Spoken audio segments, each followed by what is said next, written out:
자, 여러분들 인사하고 시작하도록 하겠습니다. 여러분 반갑습니다. 안녕하세요. 네, 반갑습니다.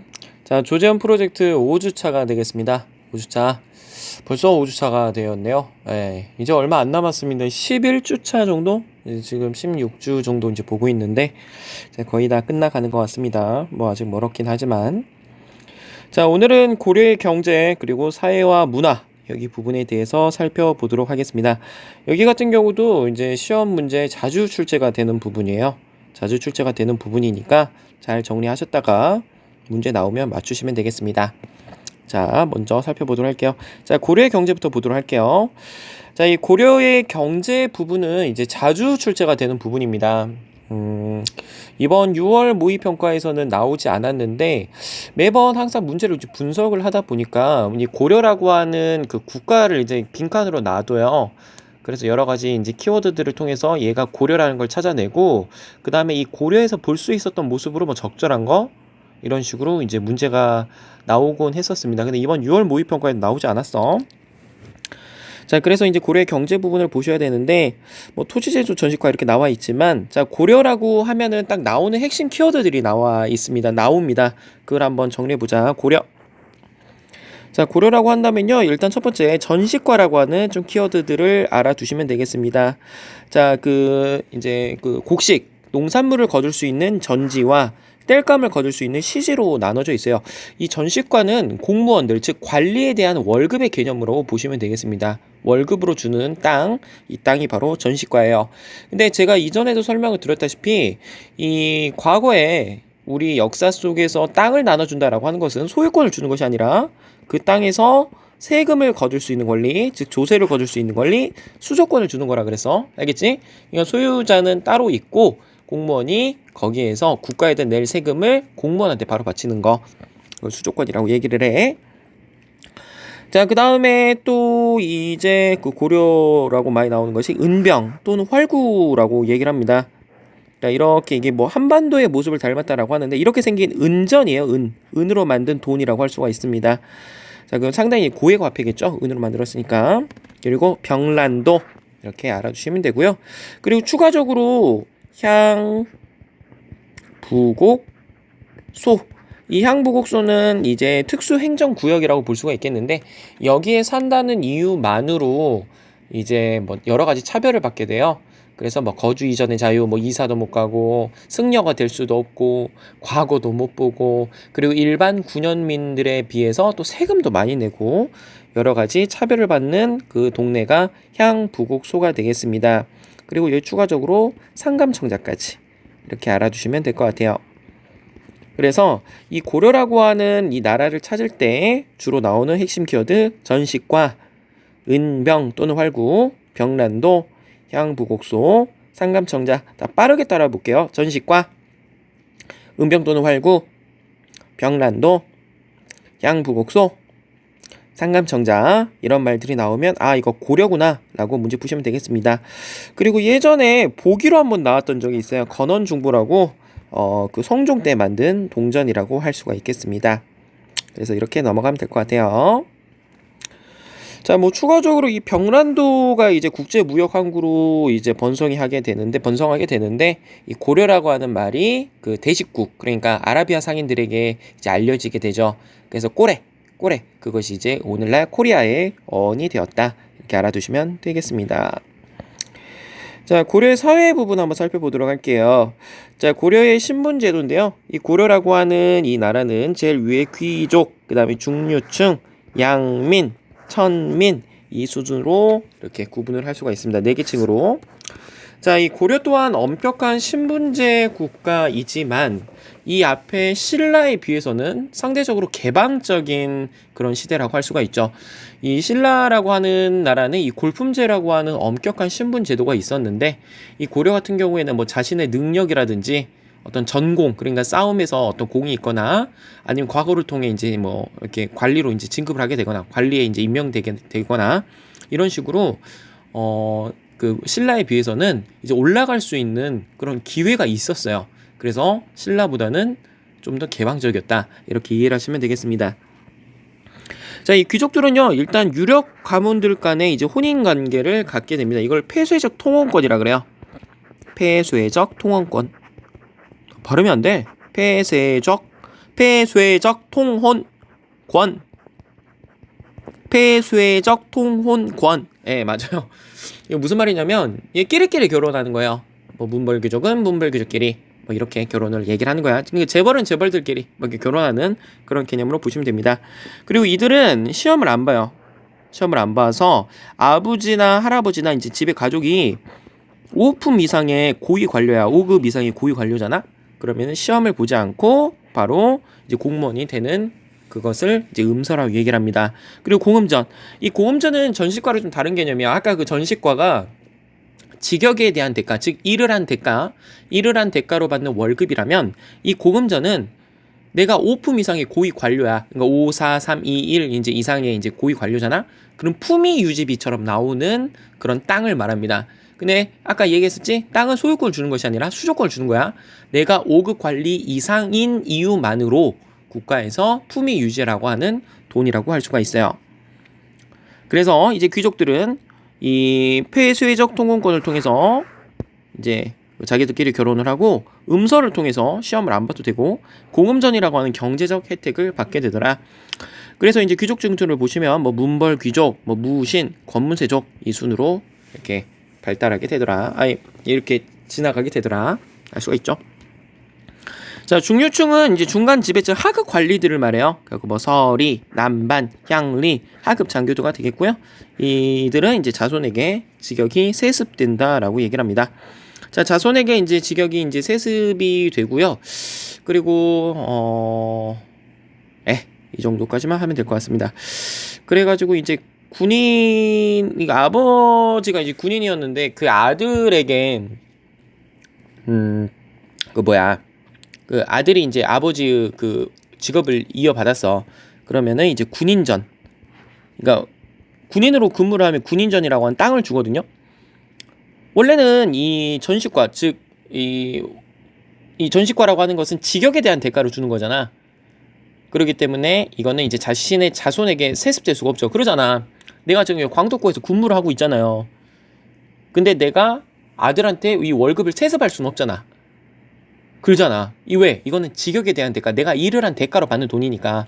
근데 군인전 같은 경우 세습이 가능했거든요. 그 이유는 아버지가 군인이었는데 그 군인의 역을 아들에게 물려줬어. 그래서 그 아들도 똑같이 군인으로 이렇게 활동을 해. 그럼 군인전도 세습이 가능했어요. 자, 그리고 외역전이라고 이 향리들에게 주는 이제 월급의 개념이라고 볼 수가 있는데 이 군인전과 외역전은 세습이 가능했습니다. 자, 그리고 이제 농민, 뭐 양민의 대다수를 차지하겠죠. 그런데 이제 고려시대의 이 농민들은 백정이라고 불렸어요. 백정. 역이 없다.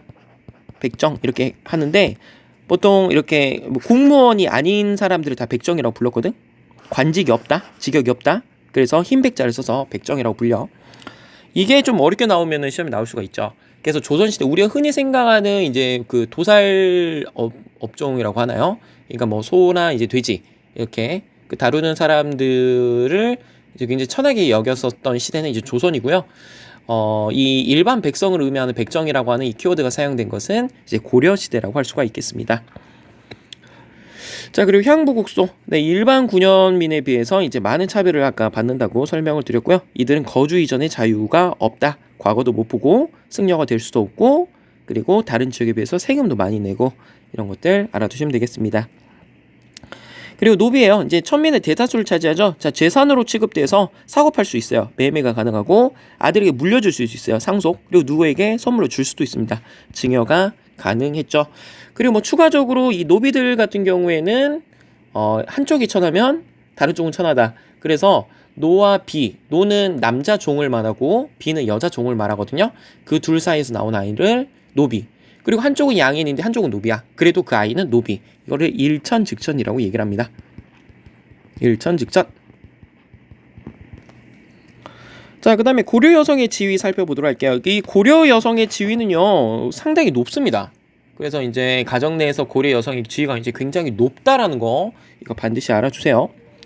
그래서 뭐 사위, 외손자에게도 음서 혜택이 적용이 돼요. 사위나 이 외손자들에게도 음수 혜택이 주어지고요. 그리고 남녀 구분 없이 태어난 순서대로 호적에 기재를 하기도 합니다. 호적.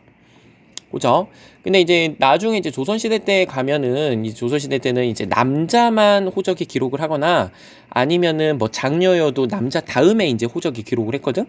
그런데 이 시대 때는, 이 고려시대 때는 태어난 순서대로 호적에 기재를 해요. 그리고 여성도 호주가 가능한다고 합니다. 이 호주라고 하는 것은 오늘날 오스트레일리아 말하는 게 아니라 그 집 호자의 주인 주자입니다. 그 집의 이제 그 대표자를 의미해요. 그래서 여성도 호주가 가능했고요. 그리고 여성의 재가는 재혼을 말합니다. 여성이 이제 언제든지 재혼이 가능했다. 그리고 아들이 없으면 여성이 제사를 지내고, 더 나아가서 재산도 균분상속이에요. 아들이라고 해서 뭐 더 주는 거 없어. 뭐 아들 딸 구분 없이 자 균등하게 재산을 상속하는 시대였다. 그래서 이런 것들을 통해 고려의 여성의 지위가 상대적으로 굉장히 높았다라는 것을 알 수가 있다. 이렇게 알아두시면 되겠습니다. 자, 고려의 사상과 문화 한번 살펴보도록 할게요. 그냥 읽어봅시다. 자, 유역의 발달, 광종 때 과거제 시행, 여러분 반드시 중요해요. 이거 광종하면은 노비안검법과 발음이 안 되냐? 노비안검법. 네, 그리고 과거제에 시행했다. 그리고 원 간섭기 때 이제 안양이라고 하는 사람이 성리학을 이제 가져오게 돼요. 이 성리 지방에서 이 성리학을 수용한 사람들을 우리는 신진사대부라고 얘기를 하죠. 이 신진사대부인 가장 대표적인 사람 정도전, 그리고 정몽주, 그리고 뭐 그 위에 가보면 뭐 목은 이색, 그리고 위에 가면 뭐 이재현, 뭐 이런 사람들이 다 신진사대부라고 할 수가 있겠습니다. 자, 교육기관으로는 이제 관악, 이제 중앙에 이제 국자감이 이제 설치가 되었는데, 저번 시간에 살펴봤죠. 고려 성종 때 이 국자감을 정비하였다. 국자감 정비. 잘 알아두시면 되겠습니다. 자, 그런데 이 국자감이 이제 고려 중기쯤 되면은 굉장히 쇠퇴하게 됩니다. 이걸 관악의 쇠퇴라 그래요. 이 오늘날 공교육을 관악이라고 해. 관악이 쇠퇴하게 되는데, 그 이유가 뭐냐면 그 사학 12도라 그래가지고 그 사립교육기관, 그러니까 학원들이 굉장히 이제 성공하게 돼요. 12개가. 그 중에서도 이제 가장 대표적인 게 해동공제 최충, 이 문헌공도, 다른 말로 구제학당이라고 얘기를 하는데, 이 최충이라고 하는 사람은 그 과거에 이제 지공거라고 공무원 출제위원이었어요. 공무원 출제위원, 공무원 출제위원이었는데, 이 아저씨가 이제 말년에 은퇴를 하고 집에 내려오는데 심심하잖아. 그래서 그 공무원 학원을 만들게 된 게 그것이 바로 문헌공도입니다. 근데 이 아저씨가 이제 장난 아니게 그 적중률이 높았나 보죠. 그러니까 많은 사람들이 여기 몰려. 여기 몰리고 여기가 장사가 잘 되니까 이제 또 학원을 여러 가지 차리는 거야. 그러니까 뭐 지금 같은 경우에는 뭐 대성마임에게 엄청 성공을 해. 그 뭐 이투스 생기고, 그 다음에 또 뭐 있어? 뭐 스카이에듀, 뭐 메가스터디, 뭐 이렇게 드러나는 것처럼. 자, 이렇게 모든 사람들이 다 이렇게 학원으로 몰리니까 상대적으로 국자감을 안 간단 말이에요. 그래가지고 관악이 쇠퇴하는 그런 모습을 보여요. 그래서 이런 관악의 부흥을 위해서 뭐 서적포를 설치한다든지, 뭐 칠제라고 하는 전문 뭐 강좌를 만든다든지, 뭐 양용고라고 하는 뭐 장학금 제도를 만든다든지, 뭐 여러 가지 그 관악 진흥책들을 시행하게 될 겁니다. 자, 그 다음에 역사서의 편찬 같은 경우는 좀 중요하거든요. 이것도 시험이 잘 나오니까. 자, 봅시다. 가장 대표적인 역사서는 이제 삼국사기와 삼국유사, 제왕운기 정도가 될 수 있겠네요. 자, 삼국사기는 너무나 잘 알고 있죠, 여러분들. 김부식이라고 하는 사람이 쓴 책이고요. 기전책, 그러니까 본기, 열전, 지, 연표로 구성이 되어 있다라고 합니다. 우리가 흔히 역사를 기록하는 방법을 이제 기전체 방식과 그리고 편년체 방식으로 구분을 할 수가 있는데요. 이 기전체 같은 경우에는 이제 분야사라고 얘기를 할 수가 있을까? 분야사? 편년체는 연대순으로 기록한 걸 말합니다. 그러니까 편년체 같은 경우는 뭐 이런 거예요. 뭐 1392년에 조선이 건국되었다. 뭐 1492년에 콜럼버스가 뭐 아메리카 대륙을 발견하였다. 뭐 1592년에 뭐 임진왜란이 일어났다. 이런 식으로 역사 순서대로 나타낸 것을 편년체라고 하죠. 지금 많이 익숙할 거야. 그거만 말하세요. 그거밖에 모르니까요. 네. 자, 기전체는 이제 분야사라고 하는데 이 기전체는요 뭐가 있냐면 잠깐 좀 이어서 써보자. 이 황제의 역사를 본기라고 하고요. 제후들의 역사를 세가, 그리고 보통 인물의 역사를 열전, 그리고 제도사 지, 그리고 말 그대로 연표, 이렇게 이루어지게 됩니다. 근데 왜 기전체라고 하느냐? 이 본기와 열전의 기록이 좀 잘 돼 있다 그래서 기전체라고 얘기를 해요. 본기의 기, 열전의 전. 근데 우리나라 같은 경우에는 이제 내제 외왕 체제라고 해가지고 안으로는 황제를 칭하지만 밖으로는 왕을 칭하던 그런 나라였어. 고려라고 하는 나라는. 그런데 우리나라는 스스로 황제라고 칭하지만 제후 국가는 없어. 그래서 이 삼국사기에는 세가가 없어요. 그러니까 본기, 열전, 지, 연표로만 구성이 되어 있습니다. 본기는 아까 뭐라 그랬어? 황제의 역사라 그랬었지? 열전은 인물, 지는 제도, 연표는 그냥 표라 그랬어. 연표 몇 년에 뭐 이렇게. 자, 그러면은 예를 들어서 광종이 쌍기를 시켜서 과거 제도를 시행했다라고 하는 그런 서술이 있다고 칩시다. 역사적 사실이 있다고 칩시다. 그럼 어디에 다 기록이 되어 있을까? 본계 열전 지 연표에 다 기록이 되어 있어요. 뭐 본계는 이렇게 내용이 적혀 있겠지? 광종이 뭐 쌍기를 시켜서 몇 년에 과거제를 시행했다. 열전에도 기록이 적혀 있겠지? 쌍기가 광종의 명령을 받아서 과거제를 시행했다. 몇 년에. 지에도 적혀 있겠지. 과거 제도는 광종이 쌍기를 시켜서 몇 년에 시행된 제도이다. 또 연표도 적혀 있지. 몇 년에 광종이 쌍기를 시켜서 과거 제도를 시행했다. 이런 식으로 이제 분야별로 이 역사를 기록한 그 소설 방식을 기전체라고 얘기를 합니다. 그러니까 굉장히 자세하겠죠. 굉장히 두껍고. 그래서 기전체 잘 알아두시면 되겠습니다. 그리고 여기 추가적으로 유교적 합리주의 사관이라고 좀 적어볼래? 유교적 합리주의 사관. 우리가 흔히 합리적이다라고 하는 말은 말 그대로 이게 뭐 과학적으로 뭐 증명된다, 우리가 뭐 믿을만하다 이런 말을 합리적이다라고 얘기를 하죠. 그래서 여기서 유교적 합리주의라고 하는 말은 말 그대로 과학적으로 입증된 거, 우리 믿을만한 거, 그런 거를 얘기를 합니다.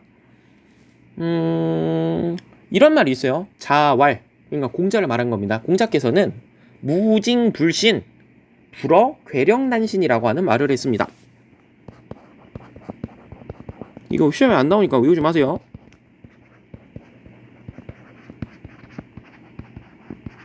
이게 무슨 말이냐? 무징불신, 이 징자가 증거할 때 이야기입니다.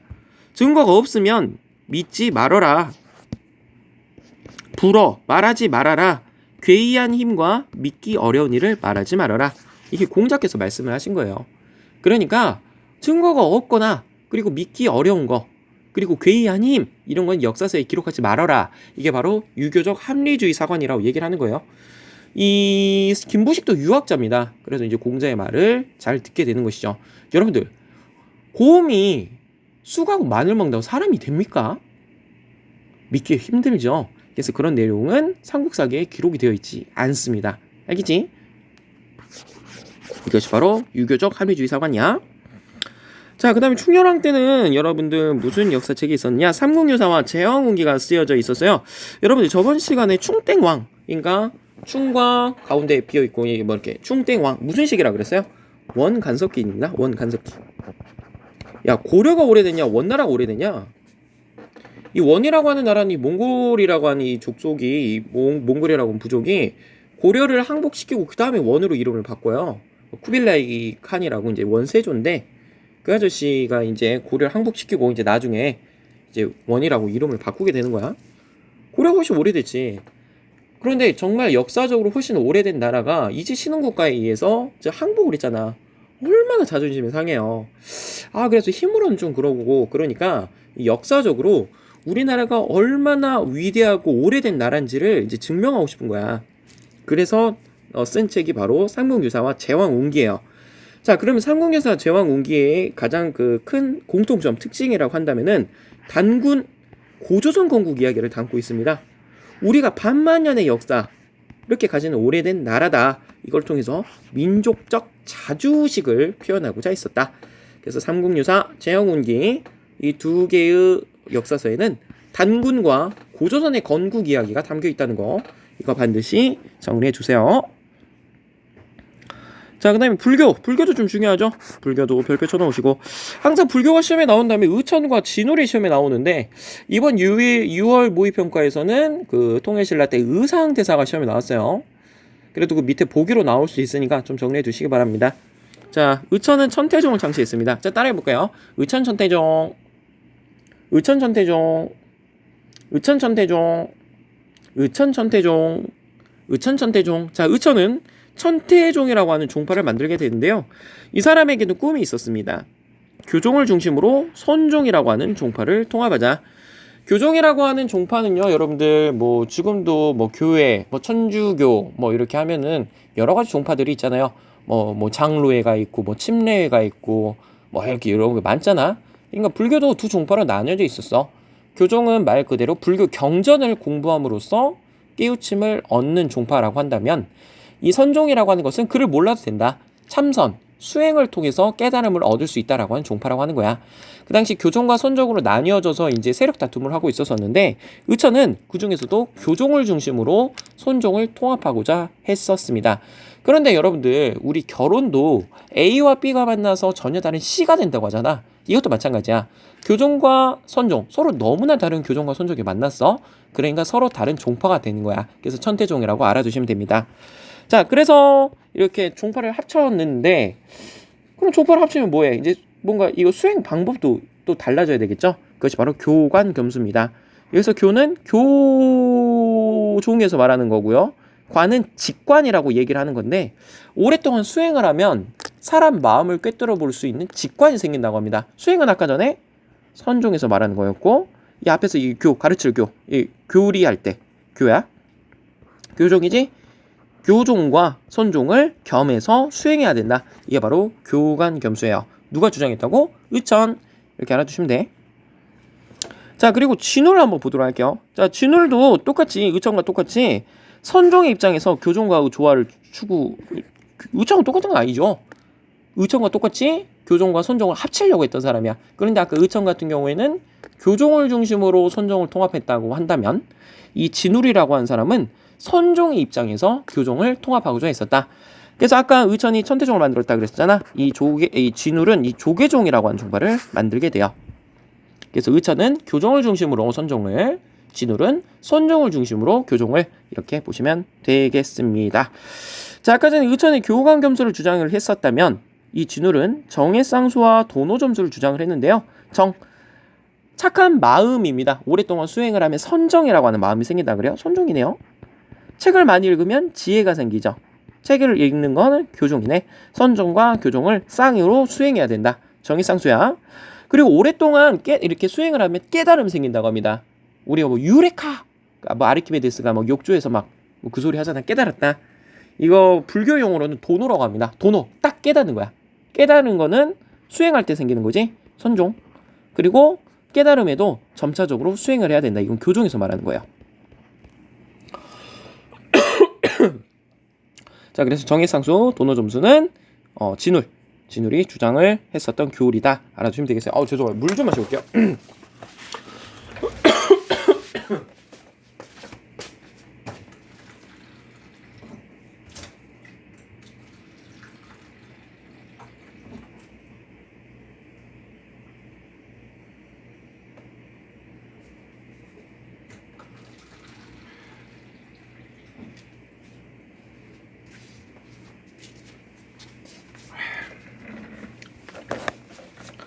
자, 그리고 또 진울하면 이제 시험에 나오는 것이 이제 수선사 결사가 있어요. 수선사 결사.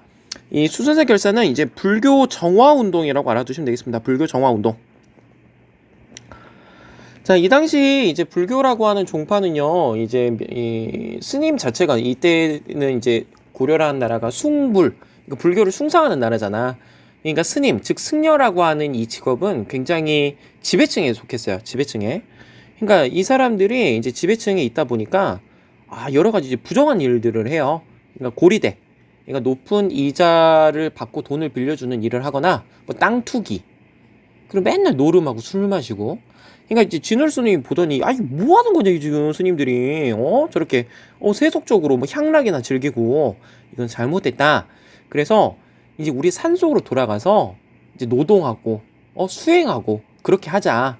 그래서 그 당시 이제 세속적이었던 이 불교를 좀 다시 이제 우리 뭐 수행하고 이제 그런 식으로 돌아가자라고 하는 운동이 수선사 결사라고 할 수가 있어요. 자, 도교는 이제 팔관회라고 하는 이제 뭐 행사가 있었다. 라고 알아두시면 되고요. 인쇄술 같은 경우에는 팔만대장경이 있죠. 몽골의 침입을 방어하기 위해서 팔만대장경을 만들었고, 이전에 거란의 침입을 부처님의 힘으로 막으려고 했었던 것이 초조대장경이 있었어요. 거란. 근데 이 초조대장경이 이제 몽골 침입 때 불타버려. 그래서 다시 만들었다. 제조대장경. 근데 이 제조대장경이 8만장이야. 그래서 제조대장경, 8만대장경 같은 말이에요. 현재 그 해인사, 합천 해인사에 보관이 되어 있습니다. 그리고 금속활자는 이제 직지심체 요절이라고 하는 금속활자가 있죠. 이전에 뭐 상정, 고금, 예문이라고 하는 이 금속활자도 있었는데 이거는 기록상으로만 존재하지 현존하지는 않아요. 현존하지는 않은데 현존하는 가장 오래된 금속활자가 직지심체 요절이라고 할 수가 있습니다. 그리고 건축은 이제 개성에 경천사지 10층 석탑이라고 있어요. 경천사지 10층 석탑. 원나라의 영향을 받아서 우리나라는 보통 이제 1357구 이제 홀수, 그러니까 보통 3층하고 5층 석탑이 많거든. 근데 그 당시 원나라의 영향을 받아, 원나라 라마교라고 하는 종파의 영향을 받아가지고 이 10층짜리 이 짝수 탑도 등장하게 되는 겁니다. 현재 이 경천사지 10층 석탑은 여러분들 그 중앙박물관에 있어요. 국립중앙박물관에 한번 가보세요. 자, 그리고 화약무기는요, 이제 최무선이 화포를 제잡기 위해서 왜구를 물리쳤는데 화통도감이라고 하는 기구를 만들었다. 자, 여기까지 살펴봤고요. 지금 여기 관련된 문제 한번 풀어보도록 하겠습니다.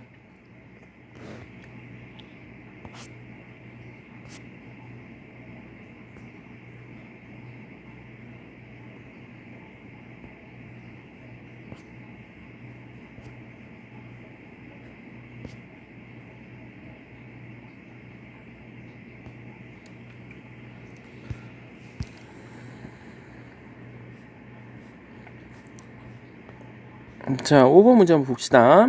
자, 가국가에서 볼 수 있는 모습으로 가장 적절한 것은, 자, 땡땡의 경제에 대해서 말해보자. 무무관리들에게 전지와 시지를 지급하였다. 병란도, 아까 전식과 병란도, 향부곡소, 상감청자, 그다음에 뭐가 있었죠? 전식과 은병 또는 활구. 고려죠, 고려. 정답 몇 번이야? 3번이 되겠네요. 농사직설, 이거 조선 세종때 쓴 거죠? 민영 광산을 겨냥한 덕대는 CEO를 말하는 건데 광산 운영하는 사람입니다. 이 사람은 조선 후기에 활동했던 사람이에요. 직계암은 양전직계 사업은 대한제국이 될 수가 있겠죠. 국제보상운동 1907년에 이제 나라의 채무를 갚자라고 하는 운동이 국제보상운동입니다.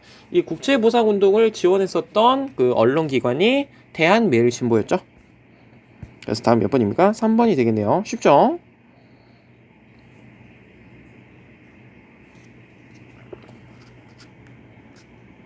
6번 보겠습니다. 가에 들어갈 기사 제목으로 가장 적절한 것은 땡땡시대 문화특집, 관악지등책, 관악이 쇠퇴하자 다양한 교환학지등책이 뭐 서적포, 아까 7제, 아까 들어봤는지 모르겠네요. 국자감이 쇠퇴하니까 최충의 그 문헌공도 유명하니까 상복사기 아까 김부식 있었고 주선사 결사 진월이네요. 고려시대네요. 그쵸? 고려. 정답은 뭐 8만대장경. 아유, 뭐야 이거 문제 이거. 훈민정음 조선 세종이죠. 백제 무령왕릉 벽돌무덤이죠. 오늘날에 어디 있냐면 공주에 있어요. 옛날에 웅진입니다. 웅진. 석굴암 본존물 이거 신라 경도광대죠. 통일신라야. 홍길동전 조선 후기. 한글 소설은 조선 후기에 유명하게 됩니다. 유행하게 돼.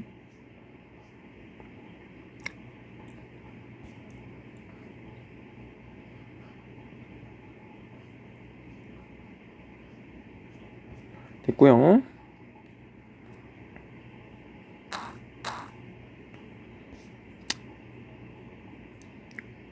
6월 거 봐보겠습니다.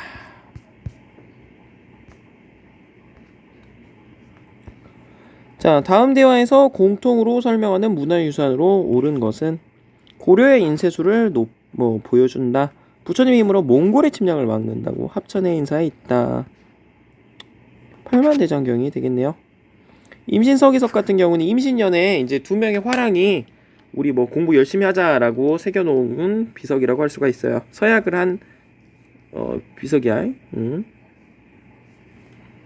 오늘 강릉 역대 국도지도는 이제 그 조선 태종 때 만들었던 세계에서 가장 오래된 세계란다. 그 동양에서 이제 가장 오래된 그 세계 지도라고 할 수가 있죠. 특징은 중국 다음에 이제 그 다음에 이제 한반도예요. 그러니까 우리가 넘버 2 정도는 된다. 네, 사진도 이제 뭐 고구려 후기 때 그 무덤 안에 이제 그림으로 그려놓은 거야. 그래갖고 고구려 무덤을 살펴보면 이제 초창기 때는 이 생활 풍속과 관련된 벽화가 그려져 있어요. 그래갖고 뭐 무용하는 모습이라든지, 그 다음에 뭐 수렵 이렇게 사냥하는 모습이라든지, 아니면 각조총, 그러니까 뭐 서로 씨름하는 그런 우리 일반 모습들이 이게 그려져 있었다면, 조선 후기로 정차려 고구려 후기로 갈수록 이제 도교적 색채가 강해지게 돼요. 왜? 연개소문 때 이제 고구려가 연개소문 때 이제 도교를 수입해 오거든. 인왕제색도 이 조선시대 이제 정선이라고 하는 사람이 그렸던 진경산수화 중에 하나입니다. 진경산수화는 진짜 우리의 경치를 그리자라고 하는 그림이에요. 조선 후기 때입니다. 조선 후기 때. 그래서 정선, 뭐 진경산수화 이런 것들이 있다. 알아두시면 될 것 같아요. 뭐 금강전도도 있죠. 자, 다음 제도를 시행한 국가의 정책으로 옳은 것은 공물을 거둘 수 있는 전지를 나눠주었다. 땔감을 거둘 수 있는 시시소를 나눠주었다. 전시관에. 어느 나라야? 고려지? 정답은 3번. 비변사를 설치했다. 조선시대겠네요. 골품제, 신라, 대한국국제, 대한제국. 경부고속국도는 박정희 전 대통령 시대 되죠. 두시면 될 것 같고요.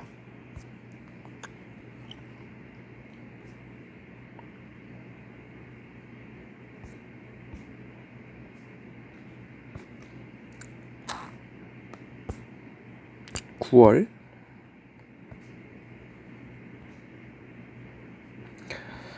자, 볼게요. 이거 좀 지우자.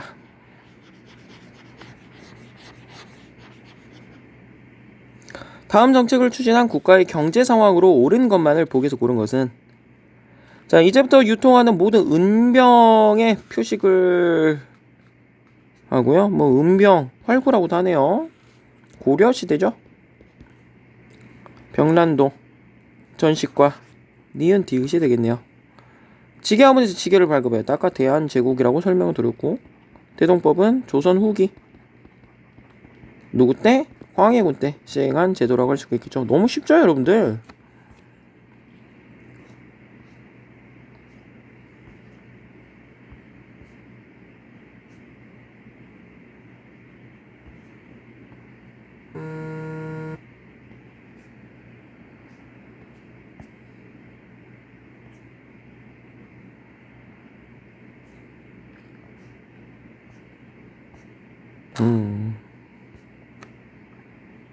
수능 문제 봐볼까요? 자, 가에 들어갈 내용으로 가장 적절한 것은 고려시대에 나온 저술 중 민족의 자주식이 반영된 것으로 무엇이 있을까요? 삼국유사, 동명왕편. 정답이 뭐가 될 수 있을까요? 예, 이승의 제왕후기가 되겠네요. 이 동명왕후 고구려 세운 사람이에요. 동명성왕이라고도 하죠. 주몽. 삼국유사 그리고 이승의 제왕후기인데요. 이규보의 동명왕편 이 사람 이규보 같은 경우는 무신정권 때 최시정권 때 사람이에요. 최시정권 때 사람. 그러니까 순서로 따진다면 동명왕편 그 다음에 충렬왕 때 쓰였던 삼국유사 제왕후기 순위 되겠지. 자, 유독공의 발해고 조선 후기 실학자입니다. 뭐 안정복 조선시대 때 사람이고요. 박은식 이거 민족주의 사학자잖아요. 그리고 백남은은 조선사회경제사 이 사람 같은 경우에는 사회경제사학자죠. 사회경제사학. 그래서 이 한국통사라든지 조선사회경제사 같은 경우에는 식민사관에 대항하는 이론들이라고 할 수가 있지. 그러지.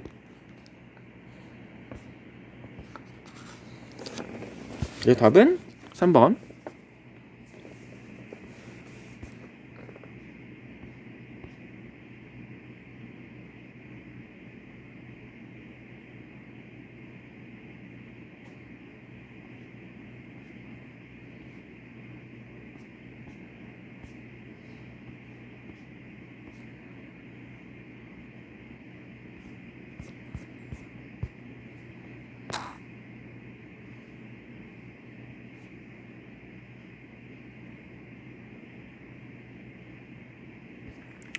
뭔가 이게 좀 이상한데?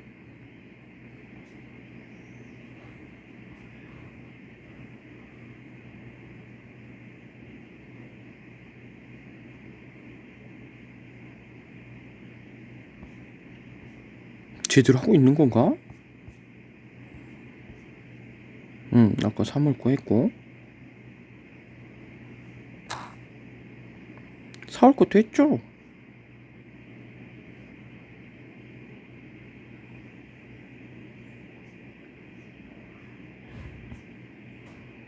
아니네, 4월 거 안 했네. 자, 봅시다. 자, 밑줄체 이 문화유산을 남긴 국가의 문화에 대한 설명으로 옳은 것은 몽골이 침략하자 이를 부처님의 힘으로 막으려고 했다. 해인사 장경판전이 되겠네요. 국가라고 했으니까 고려시대가 되겠네. 고려시대 삼국 사기죠. 자, 한성순보를 발견하였다. 우리나라 최초의 근대식 신문이라고 할 수가 있죠. 방문국에서 만들었고요.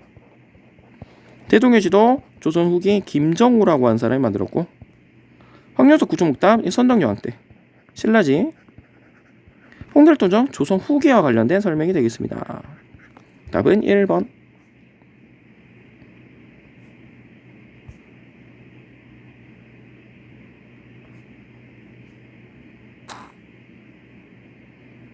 (6월)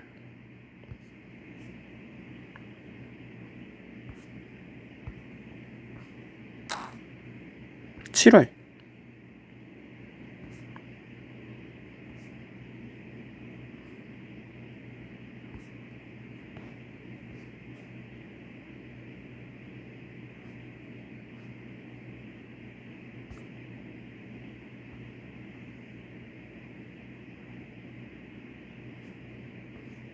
7월 거. 자, 가 국가의 경제에 대한 설명으로 옳은 것은, 자, 병란도가 나왔네요. 고려시대라고 할 수가 있겠죠. 고려시대 경제에 대한 설명으로 옳은 거. 활구라고 하는 은병을 고해화폐로 발행하였다. 나그랑과 외에 덩이사를 수출하였다. 뭐 이거는 뭐 변환이 될 수가 있겠네요. 변한 건 없니. 예, 동시전을 설치하여 시장을 감독하게 했다. 이게 신라고요. 영정법 조선 인조가 되겠습니다. 조선이 인조. 청해진 이거 통일신라 하대죠. 통일신라 장보고. 쉬워요?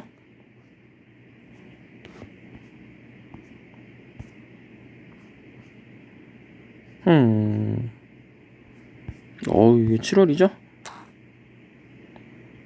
9월?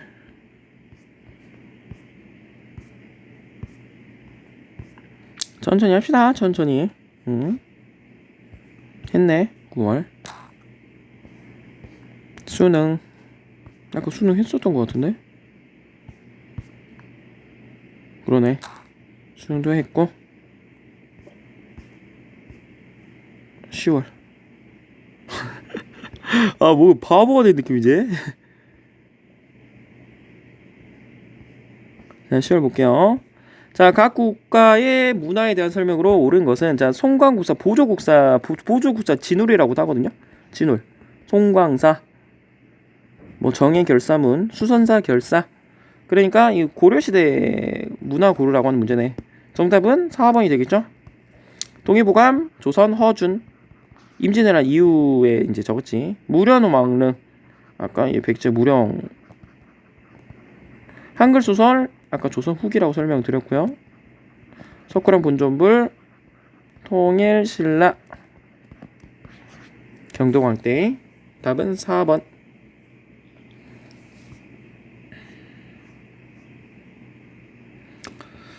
자, 다음 제도를 시행한 국가의 경제 정책으로 옳은 것은 자, 역분전. 역할에 따라 분담하는 토지인데요. 이거는 왕건이 이제 한 겁니다. 왕건을 이제 흔히 이제 호족 정책이라고 설명을 할 수가 있잖아요, 여러분들. 호족 견제 정책, 호족 포섭 정책. 호족 포섭 정책은 혼인 정책이 있을 수 있다 그랬고, 두 번째는 사성 정책, 왕치성을 하사한다 그랬지. 마지막이 역할에 따라 분담하는 토지. 그러니까 왕건을 많이 도와준 사람에게는 토지를 많이 주고, 뭐 조금 도와준 사람은 조금 주고, 그게 바로 역분전이에요. 그리고 전식과, 아까 전지와 시지를 줬다 그랬잖아. 전식과 고려시대네. 정답은 3번. 직위를 발급하였다. 대한제국. 결작을 징수하였다. 이 결작은 이제 나중에 이제 설명드리겠지만 그 영조 때 균역법이라고 하는 제도를 시행을 해요. 기존에 군포를 2필을 걷던 걸 1필로 줄이게 되는데 그러면 1필만큼의 부족분이 발생하잖아. 그래서 지주들에게 결작, 그리고 양반이 아닌데 양인 좀 잘 사는 사람들이 선무군관포라고 하는 선무군관이라고 하는 명예직을 주고 포를 받는 거. 그리고 왕실 재산이었던 어염선세, 그러니까 소금세, 뭐 어장세, 뭐 선박세 이런 것들을 이제 그 재정 뭐라고 해야 돼? 국가 재정으로 이제 돌리고 그런 것들을 하게 되는 겁니다. 농지개혁은 이승만 정부 때죠. 그러니까 이거는 영조균역법. 선미증시개혁은 1920년대 일제가 취했었던 그 식량 증산 정책이라고 볼 수가 있겠죠. 끝났나? 해치웠나? 해치웠나 이런 말 하면 함부로 하면 안 되는데, 그죠? 그리고 이번 달 받아왔을 건데 잠깐만요. 안 받았나?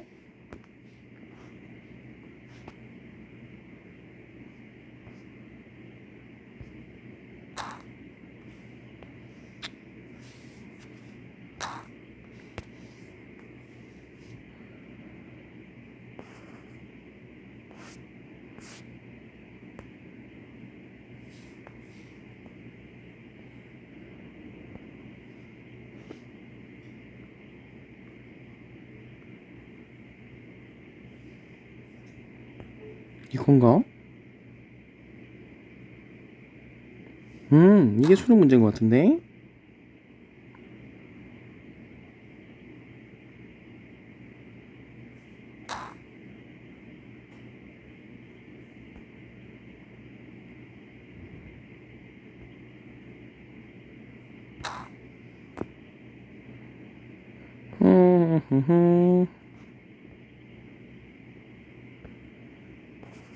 이거를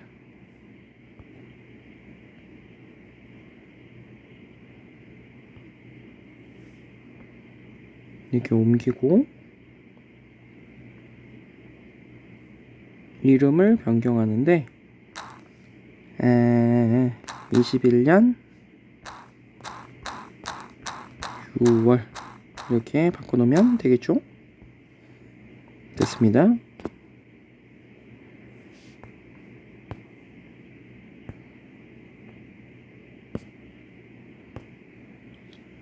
자,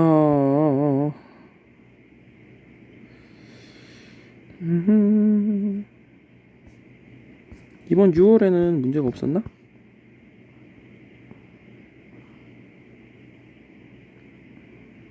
그러네요. 오답으로 나왔네요. 뭐 전식과 공음전, 아까 권원중보 나왔네.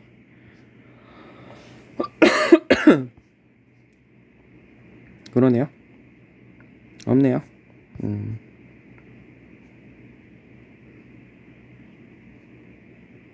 아까 전에 이것도 오답으로 나왔네요. 진울 의천. 자, 여기까지만 하도록 하겠습니다. 자, 이렇게 해서 조지현 프로젝트 5주차 마치도록 하겠습니다. 자, 강의 듣느라고 정말 고생 많았습니다. 수고하셨습니다.